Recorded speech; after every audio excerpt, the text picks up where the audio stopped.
Assalamualaikum. Selamat datang di channel Cerita Novika 2. Semoga hari ini teman-teman dalam keadaan sehat walafiat dan senantiasa diberikan kebahagiaan sepanjang hari.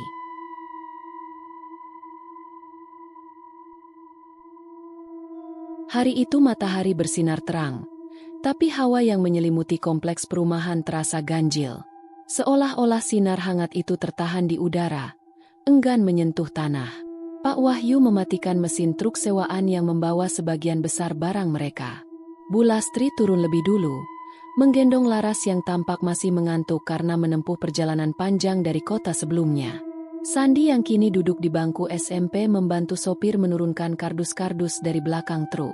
Rumah itu berdiri di ujung jalan, agak menyempal dari deretan rumah lainnya. Ket temboknya baru, berwarna krem pucat. Tapi ada kesan aneh yang sulit dijelaskan. Mungkin karena letaknya yang terlalu sunyi, atau karena pohon-pohon besar yang menaungi area belakang rumah, hingga membuatnya tampak lebih gelap dari sekitarnya. Alhamdulillah, akhirnya kita sampai juga, ujar Pak Wahyu, menepuk pundak Sandi yang masih sibuk menurunkan koper. Ini rumah kita sekarang, ya? Tanya Laras lirih, sembari mengintip dari balik pelukan ibunya. Iya, Nak. Mulai hari ini, kita mulai hidup baru di sini, jawab Pak Wahyu dengan senyum, meski ada sedikit nada ragu dalam suaranya. Proses pindahan berjalan lancar, tapi terasa sangat sepi. Tak ada satupun warga yang menyapa. Sesekali terlihat wajah dari balik tirai jendela rumah sebelah, tapi segera menghilang saat mereka menyadarinya. Seolah-olah keberadaan mereka tidak disambut, atau lebih tepatnya, diwaspadai. Sore itu, setelah sebagian besar barang ditata di dalam rumah, Bu Lastri mengajak suaminya duduk di beranda. Mereka menyesap teh hangat sambil memandangi jalanan kecil yang membentang di depan rumah. Jalan itu sepi, hanya sesekali motor lewat, dan tak terdengar suara anak-anak bermain seperti biasanya di lingkungan perumahan. Kok, tetangganya nggak kelihatan ya, Pak? Tanya Bu Lastri sambil melipat selendang di dadanya. Dari tadi aku lihat cuma 1-2 yang lewat. Itu pun buru-buru jalan. Iya, Bunda juga ngerasa ya? Waktu aku ke warung tadi, yang jaga juga cuma senyum tipis. Ditanya soal ketua RT, jawabnya singkat banget. Katanya rumah RT di seberang blok kita, tapi nggak ditunjuk jelas yang mana. Mereka terdiam sejenak. Di balik sunyi itu, terdengar desir angin menyapu daun-daun kering. Burung gagak melintas, bersuara parau. Suara itu terasa asing untuk suasana siang hari. Yah, Bu Lastri memecah keheningan. Kita besok silaturahmi aja ke rumah RT. Sekalian lapor udah pindah. Mungkin warga di sini memang tertutup, bukan karena gak ramah. Pak Wahyu mengangguk pelan. Iya, mungkin mereka belum kenal kita aja. Malam mulai turun. Rumah baru itu terasa lebih dingin dari seharusnya. Angin malam seperti menyelinap dari celah-celah dinding, meskipun semua jendela sudah tertutup rapat. Di kamar, Sandi merebahkan tubuhnya di kasur tipis yang baru digelar. Laras tidur di sebelah ibunya. Namun, Sandi merasa tak nyaman. Ia merasa diperhatikan. Seperti ada yang berdiri di pojok kamar, menatapnya diam-diam. Tapi ketika ia menoleh, tak ada apa-apa di sana. Hanya dinding polos yang memantulkan cahaya temaram dari lampu kamar. Beberapa kali ia mendengar suara ketukan halus di jendela. Awalnya ia pikir hanya ranting pohon yang terbawa angin, tapi ketika suara itu terdengar lebih jelas, seperti ketukan 3 kali yang teratur, ia mulai merasa tidak tenang. Jendelanya ditutup rapatkan tadi? Tanya Sandi dari balik pintu, memanggil ibunya. Iya, kenapa? Ada suara? Jawab Bu Lastri dari dalam kamar. Sandi tak menjawab. Ia memilih menarik selimut dan memejamkan mata, berusaha tak peduli. Tapi perasaan bahwa ada sesuatu yang mengamati dari luar tak juga hilang. Keesokan paginya, Bu Lastri memasak sarapan sederhana. Dapur rumah itu cukup lapang, tapi entah kenapa ia merasa udara di sana selalu lembab, seperti ada uap yang tak pernah benar-benar hilang. Dinding dapur mengelupas sedikit. Padahal rumah ini dikatakan baru dibangun tahun lalu. Sandi datang tergesa-gesa dari kamar. Tadi malam aku mimpi aneh. katanya dengan wajah serius. Mimpi apa? Ada anak kecil nangis di pojokan kamar. Dia pakai baju putih, tapi bajunya kotor banget. Rambutnya panjang nutupin muka. Dia cuma duduk sambil ngomong pelan. Jangan di sini, jangan di sini. Gitu terus. Bu Lastri merinding. Tapi ia menepuk bahu anaknya dan berkata, itu cuma mimpi, San. Mungkin kamu kecapean. Namun ketika ia kembali ke dapur, ia melihat bekas jejak kaki kecil di lantai yang basah. Jejak itu berujung ke arah pintu belakang yang masih tertutup rapat. Dengan napas tertahan, ia menghapus jejak itu sambil berdoa dalam hati. Menjelang siang, Pak Wahyu memutuskan mengajak istri dan anak-anak untuk mendatangi rumah ketua RT, mengikuti saran warga warung semalam. Ia menyusuri jalan utama kompleks, lalu masuk ke jalan kecil di seberang blok. Di sanalah, di pojok yang lain dari kompleks, berdiri sebuah rumah yang tampak tua dan sedikit kusam, meskipun bentuknya masih sama dengan rumah-rumah lain. Ini kayaknya rumahnya, kata Pak Wahyu. Mereka berdiri di depan gerbang yang terbuka. Tak ada papan nama, tak ada tanda rumah itu ditempati. Namun ada pot-pot bunga yang tersusun rapi, meski sebagian besar sudah layu. Pak Wahyu mengetuk pintu beberapa kali. Lama tak ada jawaban. Tapi ketika hendak berbalik, pintu mendadak terbuka. Seorang pria tua dengan wajah datar berdiri di sana, mengenakan baju koko lusuh. Oh, selamat datang. Silakan masuk, katanya dengan suara berat. Keluarga itu saling pandang. Pak Wahyu akhirnya mengangguk dan melangkah masuk. Di dalam, rumah itu gelap. Jendela tertutup kain tipis yang menguning. Bau apek bercampur kemenyan samar-samar tercium. Tak ada TV, tak ada hiasan dinding. Hanya sebuah kursi rotan tua dan karpet tipis di ruang tamu. Maaf, Bapak, ini bener rumah Pak RT, ya? Tanya Pak Wahyu sambil ragu duduk. Pria itu tak langsung menjawab. Ia menatap ke arah Laras lama sekali, lalu berbisik. Anak yang manis. Tapi hati-hati, kadang tempat baru tak suka tamu yang membawa cahaya. Ucapan itu menggema di kepala Pak Wahyu. Tapi sebelum ia sempat bertanya lebih lanjut, pria itu tersenyum. Laporannya saya terima. Selamat tinggal tinggal maksud saya. Seketika itu, mereka merasa tak nyaman dan pamit. Pria tua itu tak mengantar sampai depan. Begitu mereka keluar, pintu tertutup dengan bunyi duk, yang membuat Laras menggenggam tangan ibunya lebih erat. Malam itu, ketukan kembali terdengar di jendela kamar Sandi. Tapi kali ini tak hanya ketukan. Ia mendengar suara pelan, seperti bisikan dari luar. Sandi, buka. Aku kedinginan. Ia membeku di tempat tidur, tak berani bergerak. Suara itu berulang, kini disertai suara cakaran halus di kaca. Sandi hanya bisa menutup telinga dan memejamkan mata. Di kamar sebelah, Laras mengigau. Jangan biarin mereka masuk. Jangan biarin mereka masuk. Bu Lastri tak bisa tidur. Di ruang tamu, lampu tiba-tiba padam sendiri. Pak Wahyu bangun dan melihat pintu belakang terbuka lebar. Padahal ia yakin sudah dikunci. Dan dari luar rumah, terdengar suara langkah kaki kecil berlari, mengelilingi rumah. Mentari pagi menyelinap pelan di selatirai jendela rumah Pak Wahyu. Hari itu terasa lebih lembab dari biasanya. Meskipun langit cerah, bau tanah basah seolah tersisa di udara meski semalam tak turun hujan. Bu Lastri sibuk menyiapkan sarapan sederhana, nasi goreng, telur dadar, dan teh hangat. Namun matanya sesekali melirik ke arah sudut dapur, tempat di mana semalam ia merasa seperti melihat bayangan melintas sekejap. Yah, jadi kita ke rumah Pak RT pagi ini? Tanyanya sambil menyusun piring. Pak Wahyu yang sedang mencuci muka di wastafel depan kamar menjawab. Iya, kita sekalian bawa oleh-oleh, biar lebih sopan. Sandi dan Laras duduk di meja makan, meski Laras tampak kurang bersemangat. Wajahnya pucat, dan matanya bengkak seperti habis menangis semalaman. Kamu mimpi buruk lagi, Dek? Tanya Sandi pelan. Laras mengangguk, namun tak menjawab. Ia hanya menunduk dan memainkan sendok di tangannya. Di pipinya, Ada bekas goresan kecil seperti cakaran. Bu Lastri memperhatikannya dengan cemas, tapi memilih diam. Sekitar pukul 9 pagi, keluarga itu berjalan menuju rumah yang ditunjukkan oleh warga semalam. Rumah itu terletak di seberang blok mereka, agak tersembunyi di balik 2 pohon mahoni besar yang menjulang tinggi. Rumah itu, jika dibandingkan dengan rumah-rumah lain di kompleks, tampak lebih tua dan kusam. Dindingnya mulai retak, catnya pudar, dan kaca jendelanya buram seolah tak pernah dibersihkan.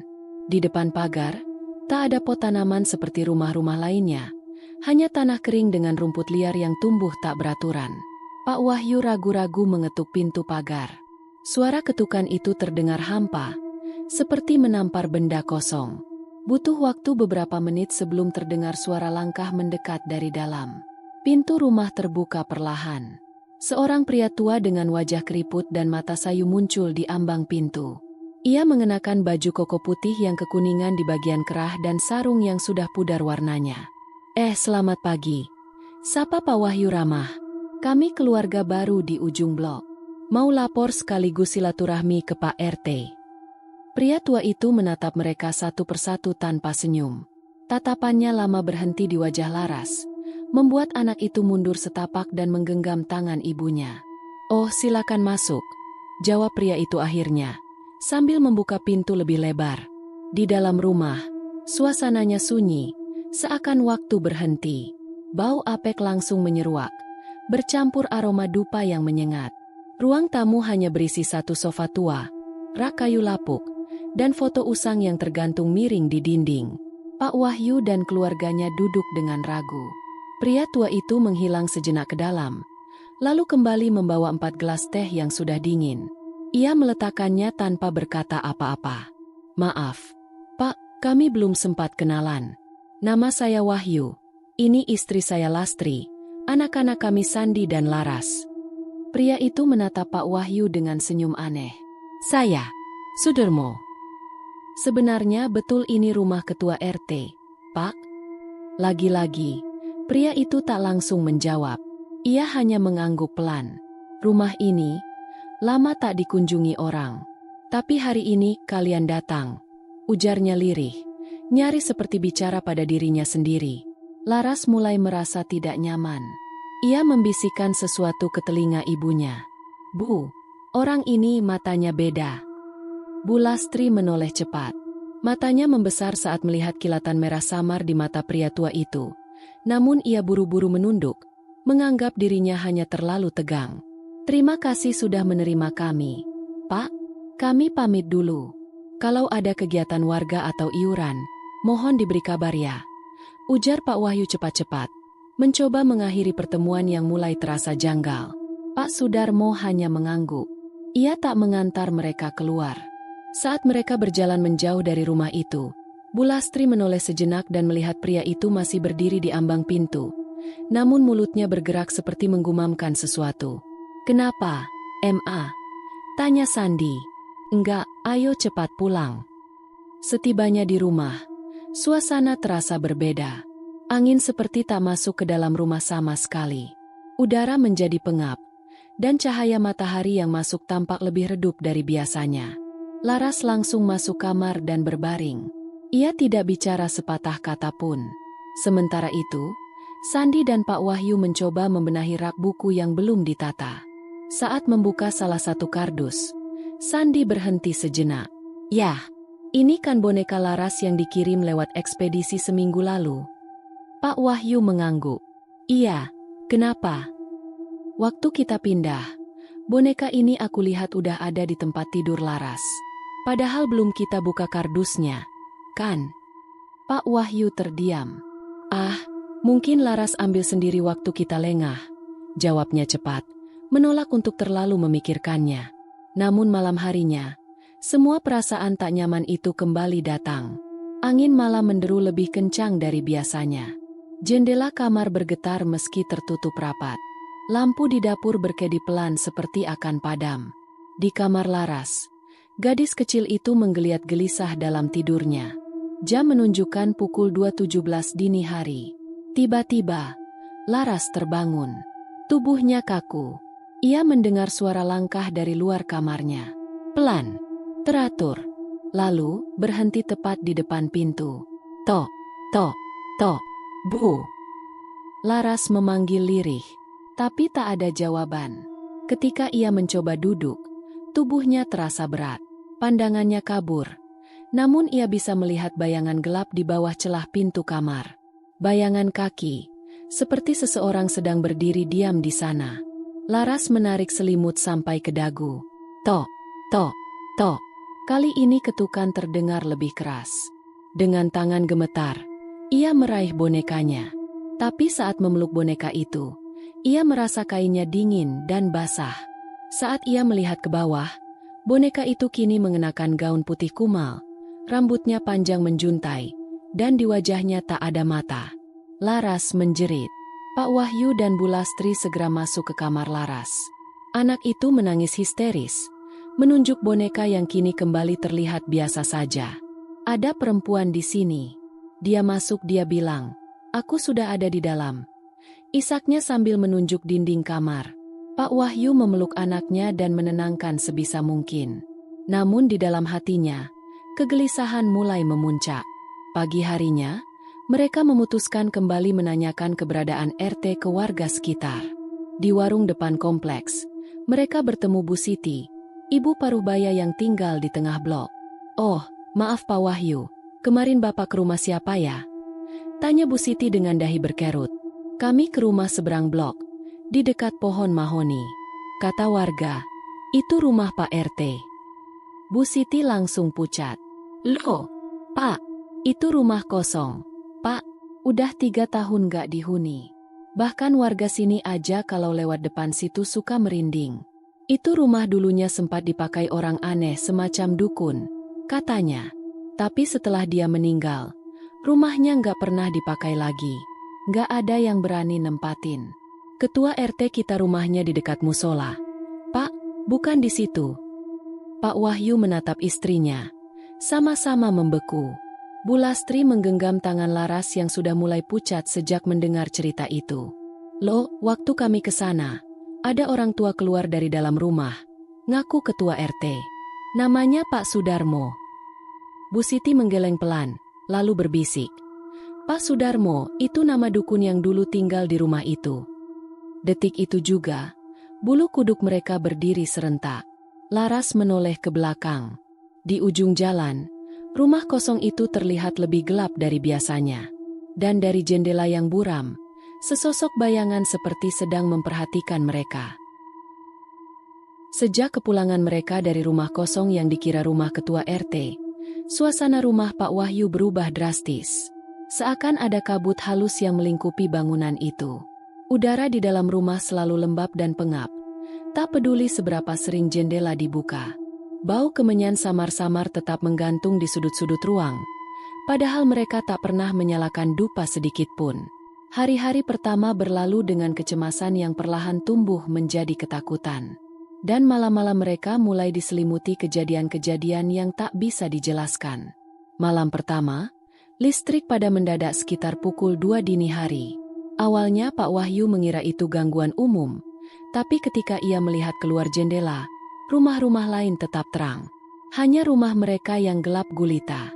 Dengan senter di tangan, Pak Wahyu memeriksa meteran listrik di luar.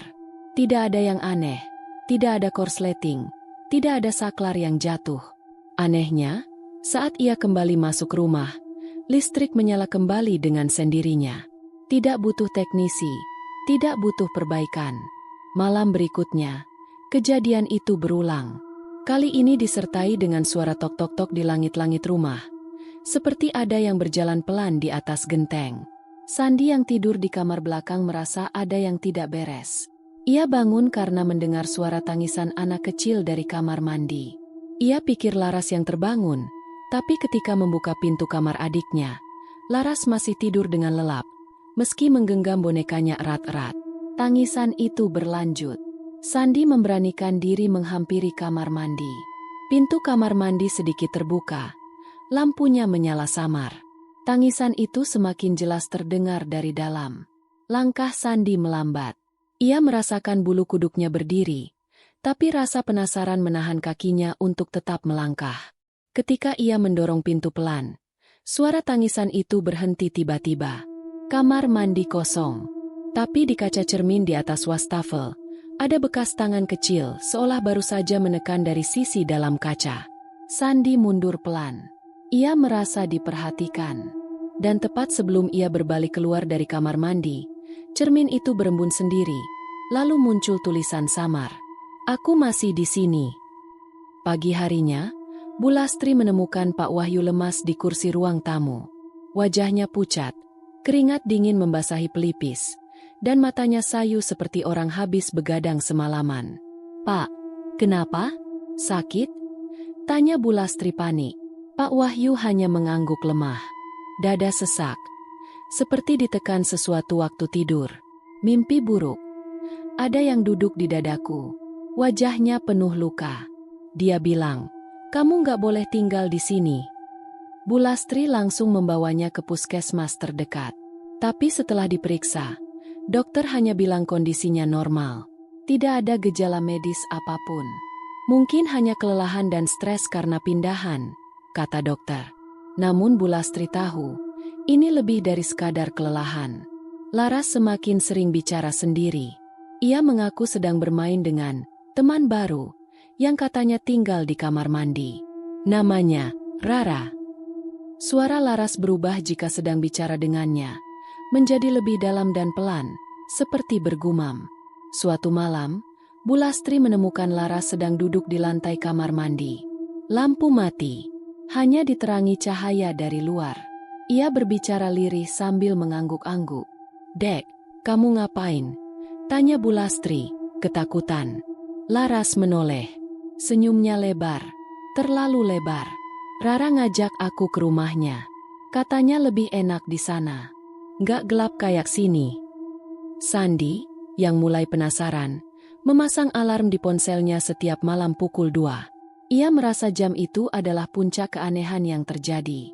Dan benar saja, malam itu ia terbangun saat alarmnya berbunyi. Ia diam di tempat tidur, menunggu. Suara langkah kembali terdengar. Tapi bukan dari atap, melainkan dari ruang tamu. Perlahan, sangat pelan, tapi jelas. Ia mengambil ponsel dan merekam, dengan harapan bisa menunjukkan ke ayah atau ibunya besok pagi. Dengan pelan, ia membuka pintu kamar. Lampu ruang tamu menyala redup. Dan di sana, berdiri seorang perempuan berbaju putih. Rambutnya panjang menutupi wajah. Ia hanya berdiri membelakangi Sandi, tepat di depan jendela. Sandi menahan napas. Perempuan itu perlahan menoleh. Wajahnya setengah hancur. Matanya kosong. Ia membuka mulut, tapi tidak bicara. Hanya suara seperti desahan panjang yang menggelegar di kepala Sandi. "Ah!" Sandi menjerit dan langsung menutup pintu kamar. Ketika ia membuka mata, pagi sudah tiba. Ia tidak yakin apakah itu nyata atau hanya mimpi. Tapi di galeri ponselnya, ada video berdurasi 13 detik dengan gambar ruangan gelap dan suara perempuan berbisik. "Kami dulu juga tinggal di sini." Pak Wahyu semakin parah. Kini ia sering muntah darah meskipun hasil pemeriksaan medis menunjukkan tidak ada gangguan pada tubuhnya. Ia lebih sering terbaring, matanya kosong, dan tubuhnya mulai kurus. "Kita harus pindah," kata Bu Lastri pada suatu malam. "Aku nggak peduli soal uang. Rumah ini aneh, Pak. Kita nggak aman di sini." Tapi Pak Wahyu menggeleng pelan. "Rasanya sudah terlambat. Kita sudah masuk ke dalamnya." "Maksudnya?" Pak Wahyu memejamkan mata. "Aku dengar suara mereka. Las.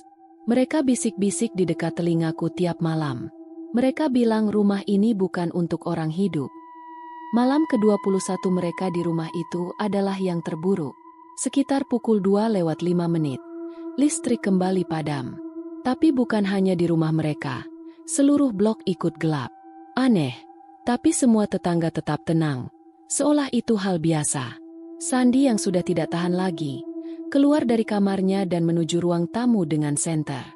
Tapi ketika ia menyalakan senter ke arah jendela, bayangan perempuan itu ada di balik kaca. Berdiri diam, menghadap ke dalam. bukan bayangan pantulan. Sosoknya nyata. Ia mundur, hendak berlari ke kamar orang tuanya, tapi mendapati pintu kamar itu terbuka dan Laras sedang berdiri di ambang pintu, dengan mata tertutup dan tangan terulur ke depan. "Ayo ikut. Rara nunggu kita." Pak Wahyu yang mendengar suara langkah segera bangun meski tubuhnya lemas. Ia mencoba bangkit dari tempat tidur. Tapi di hadapannya, berdiri pria tua yang pernah mereka temui di rumah kosong itu, Pak Sudarmo. Wajahnya kini membusuk. Kulitnya mengelupas. Ia tidak lagi tampak seperti manusia. "Kenapa pergi sebelum sempat kenalan betul?" gumamnya. Pak Wahyu membaca ayat kursi sekuat tenaga. Tapi sosok itu hanya tertawa. Bukan dengan mulut, melainkan dari dalam dinding, dari balik lantai, dari seluruh penjuru rumah. Rumah ini, darahnya sudah mengalir. Pagi datang dengan sunyi. Semua kembali normal. Tidak ada tanda-tanda kekacauan semalam. Tapi satu hal berubah. Pak Wahyu tak bisa lagi bangun dari tempat tidur. Bu Lastri memanggil tetangga, memanggil ustaz setempat, bahkan dokter. Tapi semua hasilnya sama. Tidak ada yang salah secara medis. Tapi semangat hidupnya seperti disedot perlahan. Di jendela kamar, muncul goresan yang tak bisa dihapus. Goresan itu membentuk kata, "Belum selesai." Hari itu langit tampak lebih cerah dari biasanya. Udara pagi membawa bau tanah yang hangat, dan suara burung-burung terdengar ramai dari pepohonan sekitar kompleks. Di balik ketenangan alam itu, hati Bu Lastri justru dipenuhi kegelisahan yang semakin menyesakan. Sudah hampir 1 bulan mereka tinggal di rumah itu, dan teror yang mereka alami tak kunjung berhenti. Tubuh Pak Wahyu semakin melemah. Laras makin sering berbicara sendiri, dan Sandi kehilangan nafsu makan karena tak bisa tidur nyenyak. Hanya Bu Lastri yang bertahan, demi menjaga keluarganya tetap utuh. Hari itu, kabar dari pengeras suara musala kompleks membawa harapan kecil. Ketua RT akan mengadakan pengumpulan warga untuk membahas kegiatan bersih-bersih lingkungan dan ronda malam. "Kesempatan," pikir Bu Lastri. "Kami bisa bertemu ketua RT yang sebenarnya."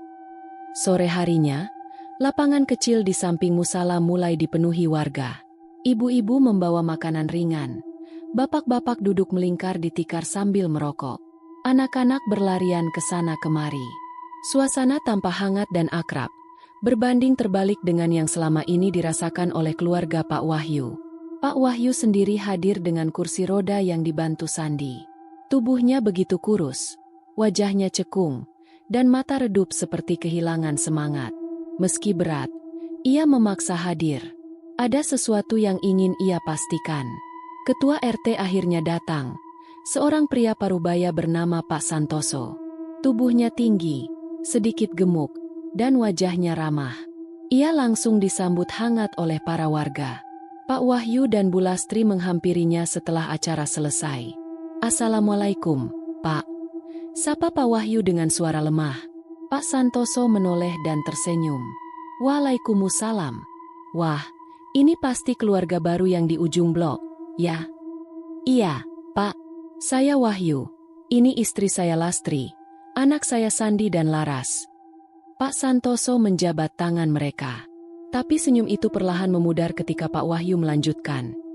"Pak, maaf, beberapa hari setelah kami pindah, kami sudah silaturahmi ke rumah Bapak, yang dekat pohon mahoni itu." Pak Santoso diam. Keningnya berkerut. Beberapa warga yang berdiri di dekat mereka ikut menoleh. Ada keheningan yang tiba-tiba menyelimuti. "Maaf, Pak," kata Pak Santoso pelan. "Rumah saya di sebelah musala, bukan di dekat pohon mahoni." Pak Wahyu menatapnya lekat-lekat. "Tapi kami diterima oleh seorang pria tua, mengaku bernama Pak Sudarmo. Dia bilang dia ketua RT." Beberapa warga mulai berbisik-bisik. Salah satu dari mereka, Bu Siti, mendekat dan memotong percakapan. "Pak Wahyu, rumah yang Bapak maksud itu rumah kosong. Nggak pernah dihuni sejak perumahan ini dibangun." Pak Santoso menambahkan, "Itu rumah paling tua di kompleks ini. Dulu sempat dibangun oleh pihak pengembang pertama, tapi entah kenapa rumah itu nggak pernah selesai direnovasi. Nggak ada surat-suratnya. Bahkan nama pemiliknya pun tidak pernah terdaftar di kelurahan. Kami pikir itu rumah Bapak, jawab Bu Lastri dengan suara bergetar. Pak Santoso menghela napas dalam. Pak, Bu, tidak ada yang berani lewat depan rumah itu malam-malam. Apalagi masuk. Sudah beberapa kali warga cerita mengalami hal aneh. Tapi semua memilih diam. Kenapa tidak ada yang cerita ke kami sejak awal? Tanya Sandi. Suaranya meninggi karena campuran takut dan marah. Bu Siti menatapnya dengan tatapan iba. Karena kami pikir, kalian pasti akan tahu sendiri. Rumah itu memang memanggil orang-orang baru. Memanggil? Ulang Bu Lastri, merinding. Pak Santoso menatap serius. Sudah 2 keluarga sebelumnya menempati rumah di ujung itu. Tapi mereka semua pindah kurang dari sebulan. Ada yang bilang melihat anak kecil di kamar mandi, ada yang sakit tanpa sebab, ada juga yang hampir kehilangan nyawanya karena kerasukan. Sejak itu, rumah itu dibiarkan kosong. Bu Lastri mulai menangis. Lalu kenapa kami diberi rumah itu? Itu kebijakan pihak pengembang. Bu, bukan dari warga. Kami pun kaget saat tahu rumah itu ditawarkan lagi. Pak Wahyu memejamkan mata. Ada kebenaran pahit yang kini tak bisa mereka tolak lagi. Semua kejadian aneh, semua ketakutan, semua penderitaan yang mereka alami, ternyata bukan hanya perasaan semata. Sesuatu memang tinggal di rumah itu. Malam itu, setelah pertemuan, beberapa warga mendatangi rumah keluarga Pak Wahyu. Mereka datang bersama Pak Santoso, membawa air doa dan ayat-ayat suci. Warga laki-laki membantu memeriksa seluruh ruangan, termasuk loteng dan kamar mandi. Ada bekas tapak kaki, tapi bukan manusia, kata salah satu warga yang memeriksa plafon. Di kamar mandi ada tulisan di dinding belakang. Kata yang lain, sepertinya ditulis dengan darah. Bu Lastri terisak ketika mendengar itu. Laras berlari ke pelukan ibunya. Ketakutan. Rara marah. Dia bilang jangan ajak orang masuk. Sandi hanya bisa memeluk adiknya erat-erat. Pak Santoso akhirnya mengusulkan. Saya kenal seorang kiai. Namanya Kiai Mursid. Beliau pernah menangani hal-hal seperti ini. Kalau berkenan, besok pagi saya akan antar ke sini. Pak Wahyu mengangguk pelan. Kami sudah tak sanggup, Pak. Kami ingin rumah ini kembali jadi tempat tinggal, bukan tempat kematian.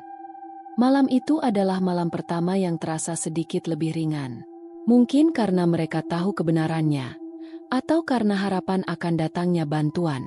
Namun tetap saja, pukul 2 dini hari, rumah itu kembali memperlihatkan nyawanya. Listrik padam. Udara menghangat tidak wajar. Dinding kamar Sandi mengeluarkan suara retakan. Dan di cermin kamar mandi, tulisan baru muncul. Kalian tahu, tapi belum pergi. Pak Wahyu terbangun dengan mimpi buruk. Ia melihat dirinya sendiri duduk di ruang tamu, dengan tubuh membusuk dan mata kosong. Ia sadar, rumah itu sedang berusaha mengambilnya. Ia memandangi langit-langit dan berbisik lemah. Bertahan sampai besok pagi. Pagi pun datang. Matahari bersinar cerah seperti tak pernah ada kegelapan yang terjadi malam sebelumnya.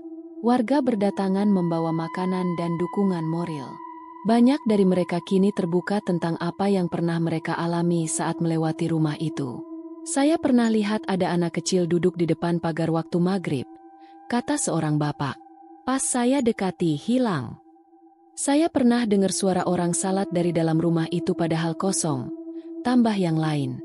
Kengerian yang tersembunyi selama bertahun-tahun akhirnya muncul ke permukaan. Dan tepat pukul 10 pagi, Pak Santoso datang kembali. Kali ini bersama seorang pria tua berpeci putih, berjanggut rapi, dan bersorban sederhana. Keluarga Wahyu, ini Kiai Mursid, ucap Pak Santoso. Kiai Mursid mengangguk pelan. Tatapannya tajam namun menenangkan.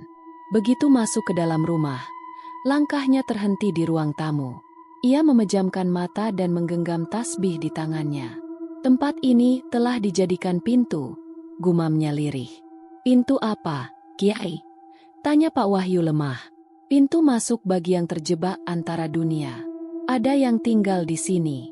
Ada yang tak bisa pergi. Dan ada pula yang menolak kepergian mereka. Ki Mursid meminta waktu sehari untuk melakukan ruqyah dan pembersihan rumah. Sementara itu, keluarga Pak Wahyu diminta tinggal sementara di rumah Pak Santoso. Mereka menuruti tanpa protes. Kini bukan hanya nyawa mereka yang dipertaruhkan, tapi juga kewarasan. Dan ketika malam menjelang, dari kejauhan, rumah di ujung kompleks itu tampak lebih gelap dari biasanya. Tak ada lampu, tak ada suara, tak ada gerakan.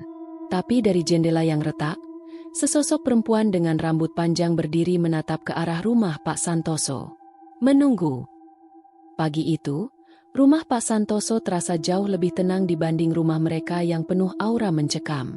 Bu Lastri menyeduh teh sambil sesekali menoleh ke arah anak-anaknya.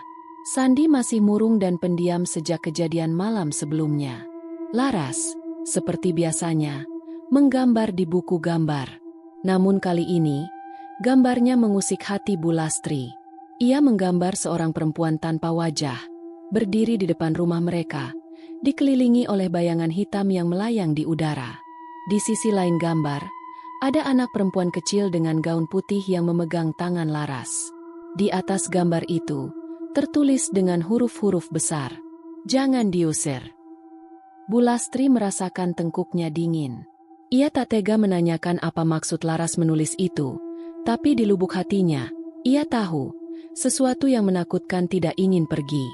Sementara itu, Ki Mursid telah bersiap di depan rumah Pak Wahyu. Beberapa warga turut membantu. Pak RT mengatur orang untuk berjaga di luar, sementara yang lainnya membantu membersihkan area rumah yang akan diruqyah. Kiai Mursid masuk sendirian. Begitu melewati ambang pintu, ia langsung membaca basmalah dan ayat kursi dengan suara pelan, tapi tegas. Ia menyiramkan air doa yang sudah dicampur daun bidara ke setiap sudut rumah. Bau harum samar menyebar menggantikan aroma lembab dan kemenyan yang sebelumnya begitu pekat. Langkah Kiai Mursid terhenti di depan kamar mandi. Pintu itu sedikit terbuka, seperti biasa. Dari dalam, terdengar suara pelan, seperti seseorang yang sedang menangis. Tanpa ragu, Kiai Mursid membuka pintu sepenuhnya dan masuk. Di dalam, kaca cermin retak, lantai lembab dan licin. Di dinding belakang, masih tertulis kata-kata mengerikan yang entah ditulis dengan apa. "Aku tak mau sendiri." Kiai Mursid menutup mata sejenak, lalu duduk di tengah kamar mandi dan mulai membaca ayat-ayat ruqyah. Suaranya menggema ke seluruh rumah, dan para warga di luar mulai merasa udara berubah. Angin berhembus dari arah yang tak jelas, dan langit yang semula cerah perlahan mendung. Kamar mandi itu menjadi tempat pertama yang menjawab ruqyah Kiai Mursid. Suara tangisan berubah menjadi jeritan parau. Air di bak kamar mandi mulai bergolak sendiri. Cermin bergetar. Dan perlahan, dari dalam bak, muncul sosok anak kecil dengan rambut menutupi wajahnya. "Rara," desis sosok itu. Kiai Mursid terus membaca, tak terganggu oleh wujud menyeramkan yang muncul. Semakin keras ia membaca, semakin keras pula jeritan dari sosok itu. Hingga akhirnya, pok! Lampu kamar mandi meledak. Sosok anak kecil itu lenyap. Air di bak menjadi tenang. Tapi Kiai Mursid tahu, ini baru permulaan. Di ruang tamu, para warga mulai merasa tidak nyaman. Salah satu ibu-ibu tiba-tiba kesurupan.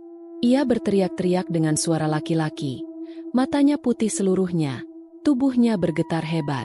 "Kenapa kalian bawa dia ke sini lagi? Rumah ini bukan untuk manusia." Pak RT berusaha menenangkan, namun si ibu menoleh padanya dan berteriak, "Dia milik kami. Dia sudah kami tandai. Keluarga ini tidak boleh pergi sebelum darah dibayar lunas." Kiai Mursid keluar dari kamar mandi dan langsung membaca ayat ruqyah kepada perempuan yang kesurupan. Butuh waktu hampir 15 menit sebelum tubuh ibu itu tenang, lalu pingsan. Pak Wahyu yang menyaksikan dari kursi roda hanya bisa terdiam. Satu sisi dirinya ingin kabur dari rumah ini selamanya. Tapi sisi lainnya tahu, kalau mereka lari, mereka hanya akan membawa sesuatu itu bersama mereka kemanapun mereka pergi. Sore harinya, Kiai Mursid mengumpulkan keluarga Pak Wahyu dan Pak RT. "Saya sudah melihat cukup. Rumah ini sudah menjadi tempat tinggal makhluk dari alam lain. Bukan hanya satu, ada beberapa. Mereka tinggal karena ada pintu yang terbuka dari dulu, tidak pernah ditutup.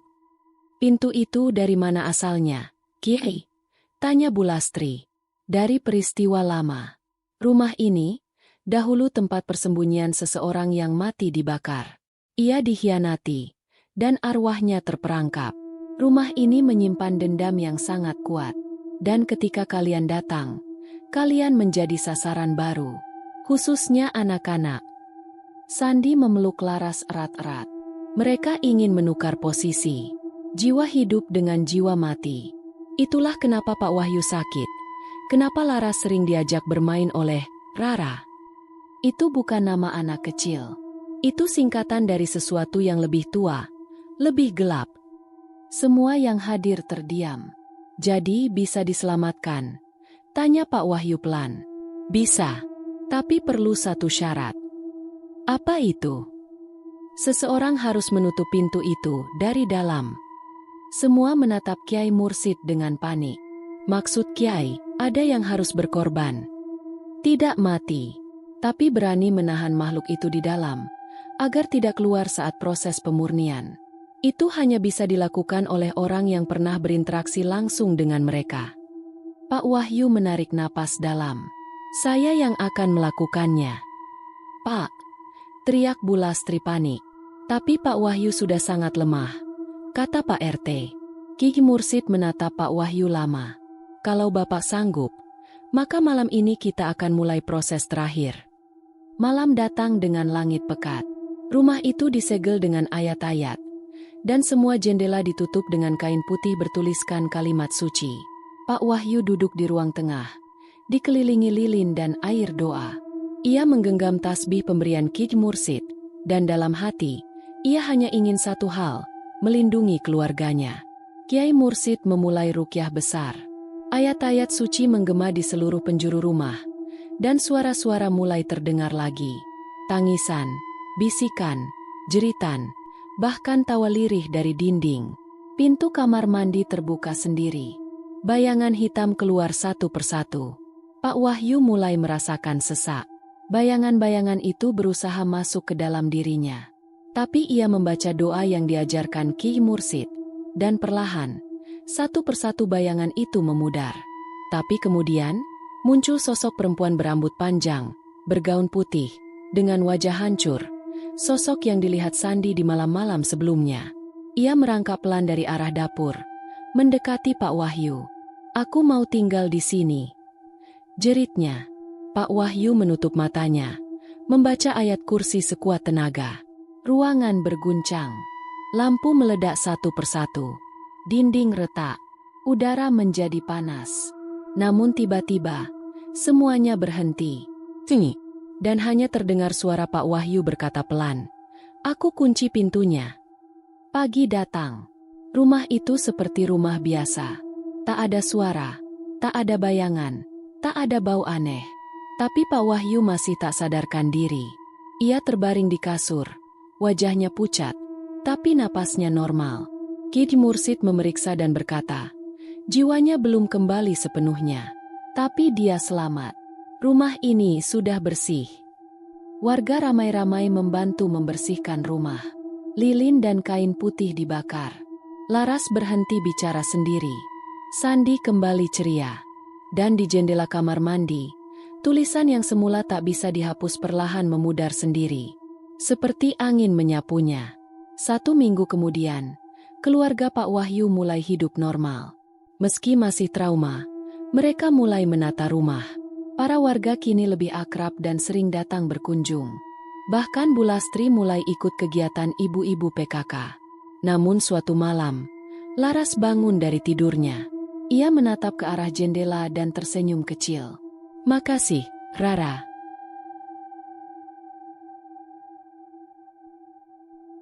Hari-hari pasca pembersihan rumah terasa berbeda. Udara terasa lebih ringan, dan suara-suara aneh yang biasa muncul setiap malam kini benar-benar lenyap. Tak ada lagi suara langkah dari plafon, bayangan di jendela, atau anak kecil menangis di kamar mandi. Rumah itu seperti baru, Sunyi dalam arti yang menenangkan. Pak Wahyu mulai pulih perlahan. Walau belum bisa sepenuhnya berdiri, wajahnya sudah kembali berisi, dan nafsu makannya membaik. Sandi dan Laras kembali ke sekolah. Keseharian mulai terasa wajar, seperti yang mereka harapkan sejak awal pindah. Namun, seperti sisa asap setelah kebakaran, ada jejak-jejak samar yang tak bisa sepenuhnya dihapuskan.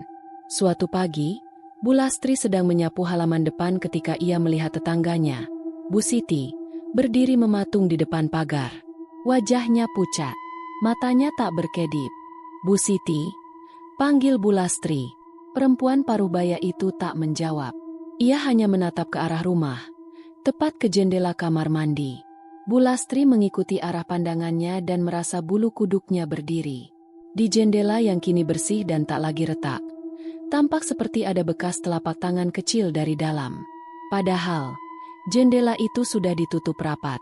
"Maaf, Bu," kata Bu Siti akhirnya.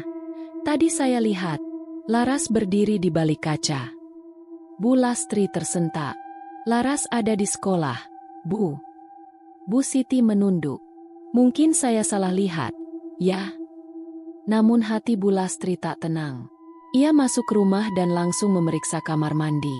Semuanya tampak normal, tapi perasaannya terusik. Ia mencoba mengabaikan itu, menganggapnya hanya bayangan masa lalu yang belum hilang. Sayangnya, keanehan tidak berhenti di sana. Sore harinya, Sandi pulang dari sekolah dengan wajah muram. Saat makan malam, ia tampak gelisah dan tak menyentuh makanannya. "Ada apa, Nak?" tanya Pak Wahyu. Sandi diam sejenak, lalu berkata, "Tadi saat istirahat, ada temanku, Farid, nanya, siapa perempuan yang berdiri di gerbang sekolah waktu aku dijemput pagi tadi?" "Perempuan?" Bu Lastri menoleh. Sandi mengangguk. "Farid bilang, dia pakai baju putih, rambut panjang, dan mukanya kayak nggak punya mata." Pak Wahyu memejamkan mata. Apa mungkin sesuatu dari rumah itu belum sepenuhnya pergi? Keluarga itu kembali dilanda ketakutan. Walau Ki Mursid berkata rumah sudah bersih, mereka mulai menyadari bahwa makhluk-makhluk itu tak hanya terikat pada tempat. Bisa jadi, mereka tertarik pada seseorang dan ikut menempel. Malam itu, Laras menggambar lagi. Seperti biasa, ia duduk di lantai ruang tengah sambil mencoret-coret buku gambar dengan krayon warna-warni. Tapi malam ini, Bu Lastri memperhatikan sesuatu yang mengerikan. Di kertas gambar Laras, tampak ilustrasi seorang pria duduk di kursi roda, seorang ibu memegang tangan dua anak, semua terlihat normal. Namun di latar belakang, berdiri sosok tinggi berambut panjang dengan tangan sangat panjang menjulur ke arah mereka semua. Dan tulisan Laras di bawah gambar itu membuat jantung Bu Lastri berhenti sesaat. "Aku nggak bisa ikut mereka." "Siapa yang nggak bisa ikut, Nak?" tanya Bu Lastri, mencoba tetap tenang. Laras hanya tersenyum, matanya kosong. "Yang di kamar mandi." Dia sedih karena semua orang pergi. Keesokan paginya, keluarga itu kembali mengundang Kiai Mursid. Kali ini, tidak untuk ruqyah, tapi untuk konsultasi. Kiai Mursid datang dengan tenang, membawa kitab dan tasbihnya. Setelah mendengar cerita keluarga Pak Wahyu, wajahnya sedikit menggelap. "Saya sudah menduga, tidak semua dari mereka pergi. Beberapa tidak bisa, karena jiwa mereka terikat pada seseorang yang mereka anggap cocok." "Siapa, Kiai?" tanya Pak Wahyu. "Anak perempuan Bapak, Laras." Bu Lastri langsung memeluk anaknya yang duduk di pangkuannya. "Apa yang harus kami lakukan? Kami tidak bisa kehilangan Laras." Kiai Mursid menunduk. "Tenang, selama niat kita baik dan iman kita kuat, tidak akan ada yang bisa mengambilnya. Tapi kita harus menutup semua jejak yang masih terbuka. Karena mereka masih mencoba masuk melalui celah-celah itu." "Apa itu artinya? Akan ada gangguan lagi?" "Bukan gangguan, tapi mungkin mereka akan mencoba menggoda, menakuti, dan merayu. Terutama Laras, karena dia yang paling terbuka." 2 hari berikutnya, keluarga itu hidup dengan penuh waspada. Mereka membersihkan rumah lebih sering, menyetel ayat suci setiap malam, dan tidak pernah membiarkan Laras sendirian. Namun tetap saja, gangguan mulai kembali, meski dalam bentuk yang lebih halus. Piring pecah sendiri, cermin retak tanpa sebab, suara orang berjalan di malam hari, dan yang paling mengerikan, Laras mulai sering berbicara dalam tidur. Suatu malam, Sandi terbangun karena mendengar adiknya mengigau. Aku mau tinggal di sini. Tapi ibu nggak kasih. Rara nggak boleh keluar. Nanti Rara marah. Sandi memberanikan diri membangunkan Laras. Laras, bangun. Kamu mimpi. Tapi saat Laras membuka matanya, Sandi mundur satu langkah. Mata adiknya sepenuhnya putih. Rara di belakangmu, kata Laras dengan suara yang bukan suaranya. Sandi menoleh cepat. Tak ada siapa-siapa. Tapi udara di kamar mendadak dingin. Ia berlari ke kamar orang tuanya dan langsung membangunkan Bu Lastri. Mereka semua tidur di satu kamar malam itu. Lampu menyala terang. Ayat suci diputar non-stop dari ponsel. Besoknya, Ki Mursid datang kembali. Kali ini, ia membawa seorang temannya. Seorang ustaz muda bernama Ustaz Fahrul yang dikenal sebagai pembaca ayat tafsir. Anak perempuan ini harus dibersihkan, kata Ustaz Fahrul setelah melihat Laras. Tidak akan menyakiti, tanya Pak Wahyu. Tidak, Pak. Hanya menghilangkan bekas tangan yang menempel di tubuhnya. Ritual dilakukan secara sederhana, di ruang keluarga. Laras diminta duduk, dikelilingi orang tuanya. Ustadz Fahrul membacakan ayat-ayat, dan Kiai Mursid memercikan air doa ke tubuh Laras. Awalnya Laras tenang, tapi ketika ayat keempat dibacakan, ia menjerit. Berhenti, dia sahabatku. Jangan usir dia. Suaranya serak dan berat. Seluruh tubuhnya bergetar. Mata putihnya kembali muncul. Namun Kiai Mursid dan Ustaz Fahrul tidak berhenti. Mereka terus membaca. Lebih keras, lebih kuat. Laras menangis. Dia cuma mau teman. Jangan bawa dia pergi. Dan tiba-tiba, seluruh rumah gemetar. Kaca-kaca bergetar. Lilin pada meski tak ada angin. Dan suara tangisan perempuan terdengar. Sangat dekat, seperti di telinga mereka. Namun perlahan, suara itu melemah, dan akhirnya menghilang. Laras pingsan. Saat ia terbangun beberapa jam kemudian, ia memeluk ibunya dan berkata, Ibu, aku mimpi ada taman bunga besar. Dan Rara berdiri jauh, melambai tapi dia nggak sedih lagi. Dia bilang, terima kasih. Pak Wahyu menitikan air mata. Bukan karena takut, tapi karena akhirnya, penderitaan itu mungkin benar-benar berakhir. Beberapa minggu berlalu tanpa kejadian aneh. Rumah mereka mulai terasa seperti rumah sejati, tempat bernaung, bukan tempat dikejar bayangan. Namun, satu malam, Sandi berdiri di jendela kamarnya sambil menatap bintang. Ia melihat ke arah kamar mandi. Kaca jendela sudah diganti. Tapi saat ia mendekat dan mengelap embun yang menempel, ia melihat sesuatu tertulis di baliknya. Aku pergi, tapi aku tetap ingat kalian. Sandi tersenyum kecil. Selamat jalan, Rara. 2 bulan telah berlalu sejak kejadian malam pembersihan terakhir di rumah Pak Wahyu. Musim hujan mulai datang. Daun-daun kering berjatuhan dari pohon terembesi di depan rumah, dan bau tanah basah menyambut setiap pagi. Namun berbeda dari sebelumnya, rumah di ujung kompleks itu kini tidak lagi diselimuti kabut ketakutan. Warga yang dulunya enggan melintasi jalur depan rumah, kini mulai bersikap biasa saja. Bahkan anak-anak kecil kadang bermain bola di jalanan depan pagar, tertawa riang tanpa beban. Pak Wahyu, yang sempat terbaring sakit lama, kini sudah bisa berjalan pelan-pelan menggunakan tongkat. Setiap sore ia duduk di beranda, menikmati semilir angin, mengawasi anak-anaknya bermain di halaman kecil. Sandi tampak mulai ceria kembali, dan Laras tak lagi menggambar sosok-sosok tanpa wajah. Laras kini lebih suka menggambar bunga, langit biru, dan pelangi. Sesekali, ia menggambar sosok anak perempuan dengan gaun putih sedang tersenyum, berdiri di tengah taman. Tapi kali ini, wajahnya tidak lagi kosong. Ada mata, ada senyuman, dan selalu ada pelangi di atasnya. Di bawah gambar, Laras memberi judul, "Temanku yang sudah damai." Suatu hari, Pak RT datang bersama warga untuk melakukan gotong royong membersihkan musala kecil di tengah kompleks. Ia mengundang keluarga Pak Wahyu untuk ikut serta. "Saya rasa ini momen baik, Pak," ujar Pak RT, sambil menyodorkan sapu kepada Pak Wahyu. "Bapak dan keluarga sudah jadi bagian dari kami. Semua orang di sini menghormati keberanian kalian." Pak Wahyu tersenyum dan mengangguk. "Kami hanya ingin hidup tenang, Pak, seperti warga lain." Bu Lastri turut membantu membersihkan halaman musala. Sementara Sandi ikut bermain dengan anak-anak sebaya, dan Laras duduk di samping ibu-ibu sambil bercerita tentang sekolahnya. Tak ada yang membahas masa lalu secara langsung. Tapi dari cara warga kini menyapa, mengundang, dan berbicara ramah, semua tahu bahwa keluarga Pak Wahyu sudah diterima sepenuhnya. Mereka bukan keluarga dari rumah berhantu lagi.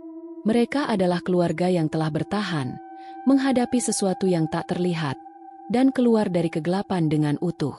Beberapa malam kemudian, Laras terbangun dari tidurnya. Bukan karena suara atau mimpi buruk, tapi karena ia merasa ada cahaya yang hangat memenuhi kamarnya. Ia membuka mata dan melihat sosok perempuan berdiri di dekat jendela. Gaun putihnya bersih, wajahnya damai, dan tubuhnya bersinar lembut. "Rara," bisik Laras. Sosok itu tersenyum dan mengangguk. Tidak berkata apa-apa, hanya meletakkan telunjuk di bibir, isyarat diam. Lalu ia menunjuk ke arah langit malam. Bulan bulat sempurna menggantung di langit biru gelap, diterangi bintang-bintang. Setelah itu, tubuhnya perlahan menghilang, seperti kabut terkena cahaya pagi. Laras tidak takut. Ia hanya menarik selimut dan kembali tidur dengan senyum kecil di wajahnya. Pagi harinya, ia menceritakan hal itu kepada keluarganya saat sarapan. "Senyum Rara, kayak senyum ibu waktu pertama kali nyambut aku pulang dari TK," kata Laras polos. Pak Wahyu dan Bu Lastri saling pandang, lalu memeluk Laras erat. "Itu mungkin caranya pamit baik-baik, Nak," kata Pak Wahyu. "Dia tahu kita sudah nggak takut lagi," tambah Sandi, menyodorkan roti ke adiknya. Beberapa minggu kemudian, pihak pengembang perumahan datang dengan pengumuman. Rumah-rumah yang belum terisi di kompleks akan direnovasi dan dibuka kembali untuk dijual. Termasuk rumah kosong yang dulu disangka rumah RT. Pak Wahyu, yang kini sudah lebih kuat dan tenang, ikut meninjau rumah itu bersama warga dan pihak developer. Rumah tersebut masih tertutup rapat. Debu menutupi kaca-kaca jendelanya. Namun ketika pintu dibuka, tidak ada lagi hawa dingin menusuk. Tidak ada aroma sangit. Tidak ada bisikan. Hanya rumah kosong biasa. Tak berpenghuni, tapi tidak lagi menakutkan. Di dinding belakang, yang dulu tertulis kata-kata menyeramkan, kini hanya dinding putih bersih, hasil pengecatan ulang. Namun, di bawah jendela yang menghadap ke jalan, ada goresan kecil, hampir tak terlihat. Seseorang entah kapan menulis, "Sudah cukup, aku pulang." Pak Wahyu menatapnya sejenak, lalu menoleh ke arah matahari yang mulai naik di ufuk timur. Ia tahu, mereka benar-benar sudah kembali ke cahaya. Beberapa bulan kemudian, Laras menjuarai lomba menggambar tingkat kecamatan. Judul karyanya, "Rumah di Ujung yang Menjadi Terang." Karya itu menggambarkan rumah kecil di pojok kompleks, dikelilingi pelangi, bunga, dan anak-anak yang bermain. Di salah satu jendelanya, tampak seorang anak perempuan berdiri sambil melambai, namun bukan dengan aura seram. Justru seperti sedang pamit, dengan damai. Saat Laras ditanya oleh juri, "Siapa anak itu?" ia menjawab, "Teman lamaku. Dia sudah tenang sekarang." Seketika seluruh penonton di aula merasa haru. Tak ada yang tahu cerita aslinya, tapi ada sesuatu dalam suara Laras yang membuat semua orang percaya bahwa ada kisah sedih yang akhirnya menemukan damainya. Dan di ujung kompleks, rumah kecil itu berdiri kokoh, menjadi saksi sebuah perjuangan manusia melawan kegelapan. Kini, hanya cahaya yang tinggal di sana.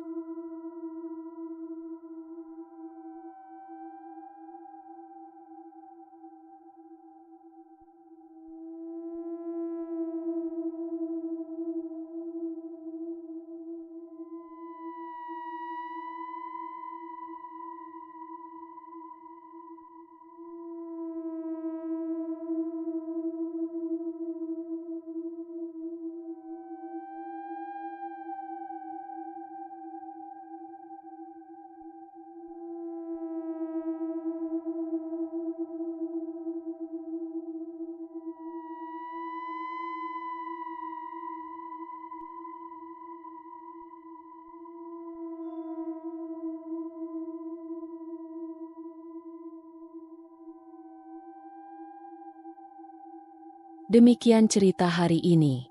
Semoga teman-teman dapat terhibur dan dapat mengambil hikmah kebaikan isi di dalamnya.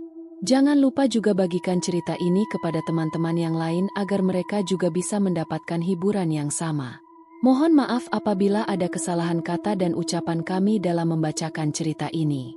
Terima kasih dan wassalamualaikum.